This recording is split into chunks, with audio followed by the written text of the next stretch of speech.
Cette émission a été rendue possible par les amis et partenaires de Cœur pour Christ Ministère. Bien-aimés dans le Seigneur, Shalom. Nous vous remercions encore une fois de plus pour tous vos soutiens et l'importance dont vous accordez à ces enseignements. Hier, nous avons parlé de l'introduction sur le processus de la sanctification. Aujourd'hui, nous allons parler de notre premier point sur le processus de la sanctification. Nous allons lire dans Éphésiens 4, 20 à 24.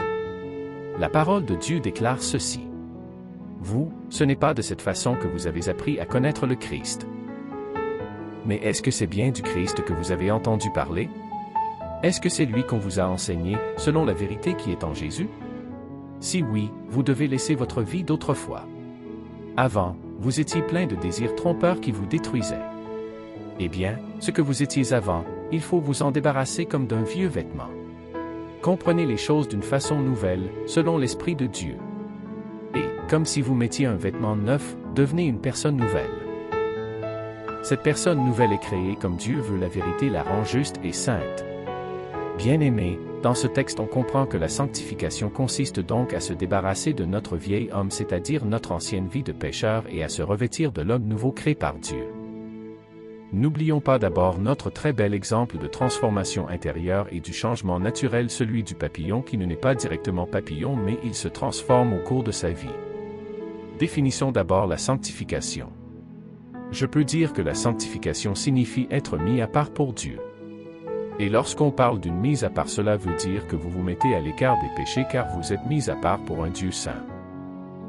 Lorsqu'on est mis à part pour quelqu'un, c'est-à-dire qu'on va ressembler à cette personne et suivre ses caractères qui ne ressemblent pas du tout aux caractères extérieurs. Lorsqu'on parle d'une mise à part pour Dieu, on voit directement un changement de la personne et une différence de qui nous étions auparavant. Premier point.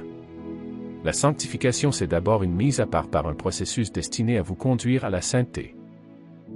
Il s'agit d'une transformation qui s'opère en nous quand nous connaissons Dieu de plus en plus et cherchons à lui plaire et à faire sa volonté. Ce processus se met en place sous l'action de l'Esprit Saint et de la parole de Dieu. Bien-aimés, vous savez, la sainteté n'est jamais acquise totalement. Par contre, nous devons fournir des efforts en permanence pour poursuivre et améliorer notre vie de sanctification en agissant comme Jésus dans l'amour, la bienveillance et autres fruits cités dans Galates 5, 22. Bien-aimés, au fur et à mesure que nous avançons vers la sainteté, nous découvrons combien elle est nécessaire pour nous de nous rapprocher de Dieu. Que Dieu vous bénisse abondamment, bien-aimés. Nous continuons demain. Continuez toujours à nous porter à cœur dans vos prières.